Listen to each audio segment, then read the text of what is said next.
जय हिंद दोस्तों, the success desire के यूट्यूब चैनल पर आपका स्वागत है। मैं हिमांशु सिंह। आज आपके सामने एक न्यू सेशन है, एग्जिट पोल तथा ओपिनियन पोल। ये क्या होते हैं इसके बारे में पढ़ेंगे, क्योंकि हाल ही के समय में 5 राज्यों में चुनाव हुए और उसका जो आखिरी चरण था वो 7 मार्च को समाप्त हुआ और 10 मार्च को इसके क्या आएंगे, नतीजे आएंगे। 7 मार्च के बाद ही एग्जिट पोल को क्यों जारी किया गया, इससे पहले एग्जिट पोल क्यों नहीं जारी किया, क्या इसके संबंध में हमारे देश में कोई कानून बना हुआ है, क्या इसका प्रावधान हमारे देश के संविधान में है या नहीं, इसी को आज हम लेकर शुरू करेंगे। तो सबसे पहले समझना है कि एग्जिट पोल है क्या, और उसके बाद लास्ट में थोड़ा सा पढ़ेंगे केवल ओपिनियन पोल। तो यदि हम बात करें एग्जिट पोल की, तो एग्जिट पोल होता क्या है उसको देखते हैं। और यदि हम एग्जिट पोल का हिंदी नाम देख लें, एग्जिट पोल यानी कि निर्गत मत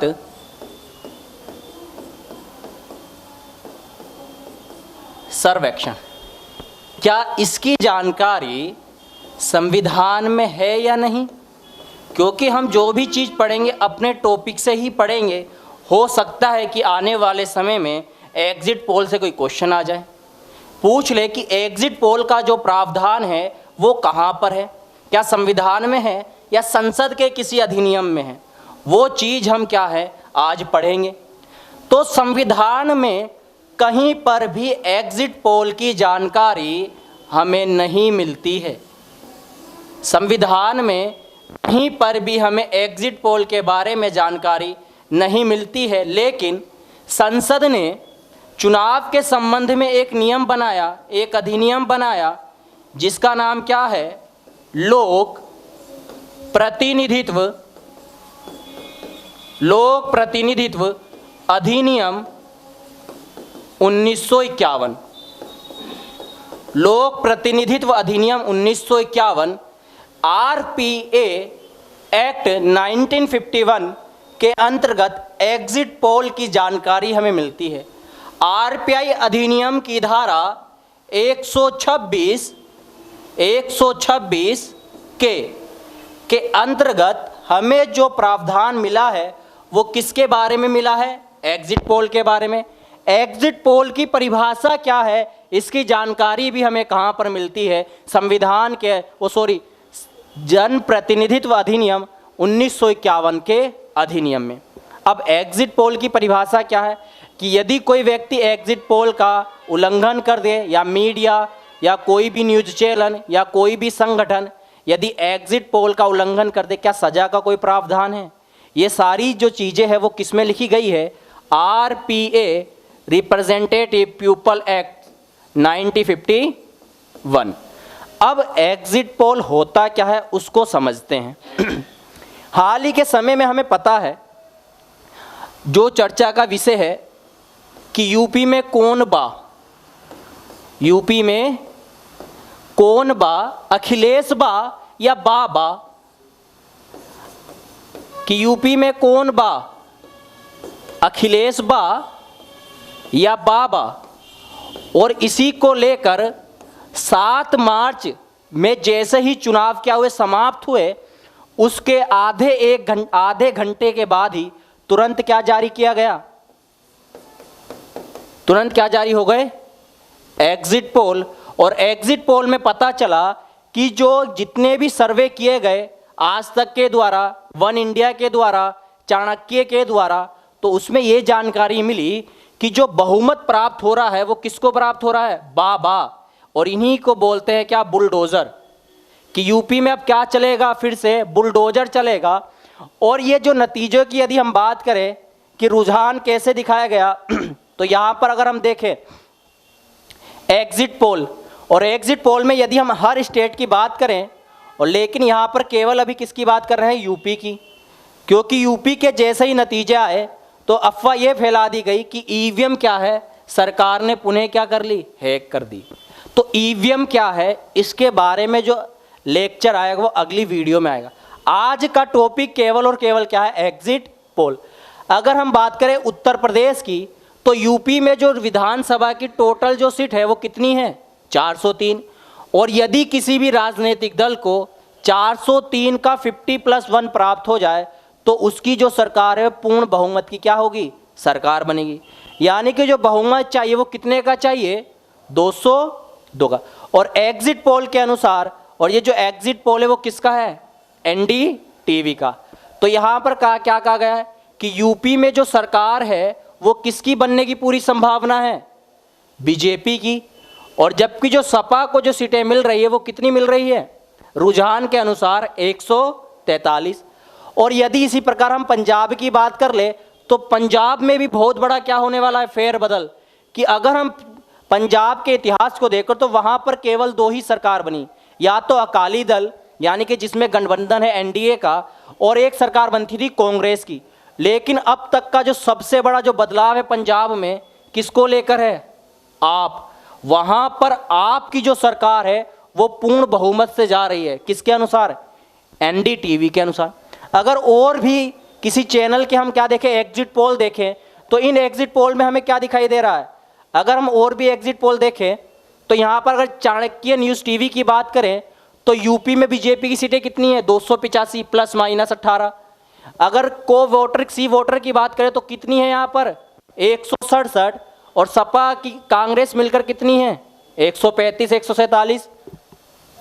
एक्सिस इंडिया की बात करें तो 251। एमआरसी इंडिया की बात करें तो 185। वीएमआर टाइम्स की बात करें तो 190 से 200 के बीच। सीएसडीएस की बात करें एबीपी की तो 164 से लेकर 176 के बीच यूपी में जो सीटें मिल सकती है वो किसको मिल सकती है? बीजेपी को। कहने का मतलब कि यूपी में जो सबसे सर्वोच्च पार्टी इन सर्वेक्षण एग्जिट पोल के अनुसार देखें तो कौन निकल कर आएगी? बीजेपी। क्या ये एग्जिट पोल बिल्कुल सही है या गलत है, इसके बारे में देखेंगे। और एग्जिट पोल कब जारी होगा यही आपको ध्यान रखना है। हमें राजनीतिक पार्टी से कुछ मतलब नहीं है, हमें केवल अपने एग्ज़ाम के पॉइंट से पढ़ना है कि एग्जिट पोल जारी कब होता है। तो एग्जिट पोल क्या होता है पहले तो वो समझो अब आराम से। तो हमारे चैनल से कुछ सब्सक्राइबर जुड़े हुए हैं जिनकी आयु कितनी है? 18+ है। मतदाता सूची में उनका नाम है तो उन्होंने वोट भी दिया होगा। और जैसे ही आपने वोट दिया होगा तो आपसे कुछ संगठन के लोग, हो सकते कोई भी सरकारी संगठन हो, सरकारी नहीं प्राइवेट संगठन हो, या मीडिया के लोगों ने आपसे आकर पूछा होगा कि आपने वोट किसको दिया? बा को, अखिलेश बा को दिया या बुलडोजर को दिया? यही बात हुई। या आपने आरएलडी को दिया? तो जैसे ही आप मतदान देने के पश्चात बाहर निकलते हो तो मीडिया के लोग जो भी आपसे पूछते हैं कि आपने वोट किसको दिया, यही चीज क्या है आपकी? Exit poll. यानी कि एग्जिट पोल जो है होता क्या है, जैसे ही हम मतदान देने के पश्चात बाहर निकलते हैं तो मीडिया या कोई अन्य संगठन हमसे पूछता है कि आपने अपना मत किसको दिया। यही चीज़ क्या कहलाती है? यही सर्वेक्षण कहलाता है, निर्गत मत सर्वेक्षण यानी कि एग्जिट पोल। क्या एग्जिट पोल अब दूसरी बात, भाई जैसे पहले चरण का चुनाव हुआ तो भाई पहले चरण के चुनाव के बाद एग्जिट पोल जारी हो जाने चाहिए थे, फिर तो सरकार या हो जाने चाहिए थे, लेकिन मीडिया ने एग्जिट पोल क्यों जारी नहीं किया? क्या इसके संबंध में कोई प्रावधान है? सरकार मीडिया ने 7वें चरण के बाद ही एग्जिट पोल क्यों जारी किया? क्या इसके लिए कुछ ना कुछ प्रावधान तो होंगे? तो इसके लिए भाई प्रावधान हैं, और ये प्रावधान हमें मिलते कहाँ पर है? आरपीए अधिनियम 1951 में। उसमें क्या कहा गया है कि जैसे ही जनरल इलेक्शन होंगे यानी कि आम चुनाव जो कि 5 वर्ष में एक बार 5 वर्ष में होते हैं, और एक होता है आपका बाई इलेक्शन यानी कि उपचुनाव जो कि किसी भी विधायक की मृत्यु के पश्चात या कोई भी विधायक या कोई भी सांसद यदि अपने पद से क्या दे देता है, इस्तीफा दे देता है, तब वहाँ पर क्या होता है? उपचुनाव। तो जब भी कोई भी चुनाव होगा और जैसे ही पूरे चुनाव की क्या होगी? समाप्ति होगी, तो इस समाप्ति के आधे घंटे के पश्चात, ये चीज़ याद रखनी है, आधे घंटे के पश्चात मीडिया या कोई भी संगठन क्या जारी करेगा? Exit poll. इलेक्शन कमीशन ने 2010 में आरपीआई अधिनियम में संशोधन किया और ये प्रावधान किया कि एग्जिट पोल मतदान समाप्त होने के बाद, पूर्ण मतदान समाप्त होने के बाद आधे घंटे के भीतर, आधे घंटे के बाद क्या होंगे, जारी होंगे। यानी कि एग्जिट पोल, जैसे मान के चलो कि चुनाव कब खत्म हुआ, 7 मार्च को 6 बजे चुनाव क्या हो गया, समाप्त हुआ। तो एग्जिट पोल कितने बजे से जारी हो जाएंगे, अब 6:30 बजे से। अगर कोई भी मीडिया या कोई भी न्यूज़पेपर, कोई भी संगठन एग्जिट पोल चुनाव से पहले ही जारी कर दे तो उस पर कितने साल की सज़ा का प्रावधान है, 2 साल की सज़ा का क्या होगा, प्रावधान होगा। यही क्या है आपका एग्जिट पोल। उम्मीद करता हूं कि एग्जिट पोल के बारे में पता चल चुका होगा कि एग्जिट पोल है क्या। तो एग्जिट पोल कुछ नहीं है, मतदान के बाद जो भी हमसे मीडिया संगठन कुछ भी पूछते हैं कि आपने वोट किसको दिया ये सारी चीज़ें क्या कहलाती है, एग्जिट पोल। तो ओपिनियन पोल क्या है भाई, ओपिनियन पोल इसका उल्टा है कि चुनाव से पहले मीडिया जब भारतीय नागरिकों की, व्यक्तियों की क्या टटोलती है, नब्ज, कि आप सरकार को किस आधार पर वोट दोगे, क्या सरकार ने किया है, आपका ओपिनियन क्या है। तो चुनाव से पहले जो सर्वेक्षण होता है उसे ओपिनियन पोल, और चुनाव के बाद जो जारी होता है उसे एग्जिट पोल कहते हैं। यही आपको समझाना था। अगर आपको हमारी क्लास सही लगी हो, पसंद आई हो तो उसको लाइक करें, शेयर करें और चैनल को सब्सक्राइब करना ना भूलें। तब तक के लिए जय हिंद, जय भारत।